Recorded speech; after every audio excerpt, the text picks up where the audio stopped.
Hello friends, இன்னைக்கு வந்து புடலங்காய் கூட்டு அப்பளம் போட்டு நம்ம எப்படி செய்யலாம் பார்க்கலாங்க. செம்ம டேஸ்ட்டாக இருக்கும். இந்த மாதிரி ட்ரை பண்ணி பாருங்கள். கடலப்பருப்பு வந்து 100 கடலப்பருப்பு வந்து நான் ஊற வச்சு எடுத்துக்கிட்டேன்.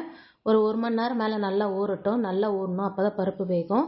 அப்புறம் புடலங்காய் வந்து ஒரு 4 புடலங்காய் வந்து சேர்த்துருக்கேன், மீடியம் சைஸு. உப்பு, வெங்காயம் வந்து ஒரு மீடியம் சைஸ் வெங்காயம், ஒரு மீடியம் சைஸ் தக்காளி ஒன்று, மஞ்சள்தூள் ஒரு வந்து 1/4 ஸ்பூனு, குழம்பு மிளகாத்தூள் வந்து ஒரு 1/2 ஸ்பூன் சேர்த்துக்கிறேன், பெருங்காயம், பூண்டு தட்டி சேர்த்துக்கோங்க, பச்சை மிளகா ஒன்று. காரம் வந்து கம்மியாக சேர்க்கணும் எப்போவுமே நம்மளுக்கு வந்து கூட்டுக்கு, அப்போ தான் வந்து டேஸ்ட் இருக்கும். காரம் அதிகமாக சேர்க்காதீங்க.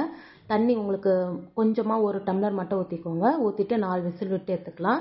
அதுக்கப்புறம் தேங்காய் துருவி சேர்த்துக்கலாம். அப்படி இல்லைன்னா 2 பில்ல தேங்காய் வந்து நீங்கள் அரைச்சி கூட சேர்த்துக்கலாம். சேர்த்துட்டு இப்போ வந்து எண்ணெய், கடுகு, காஞ்ச மிளகாய், கருவேப்பிலை போட்டு நம்ம தாளித்து கொட்டிக்கலாம். அப்புறம் லாஸ்ட்டாக நம்ம அப்பளம் வறுத்து இந்த மாதிரி போட்டுட்டு கொத்தமல்லி போட்டுட்டிங்கன்னா செம்ம டேஸ்ட்டாக இருக்கும். நீங்களும் ட்ரை பண்ணி பாருங்கள். எப்படி வந்துச்சுன்னு கமெண்ட் பண்ணுங்கள். தேங்க்யூ.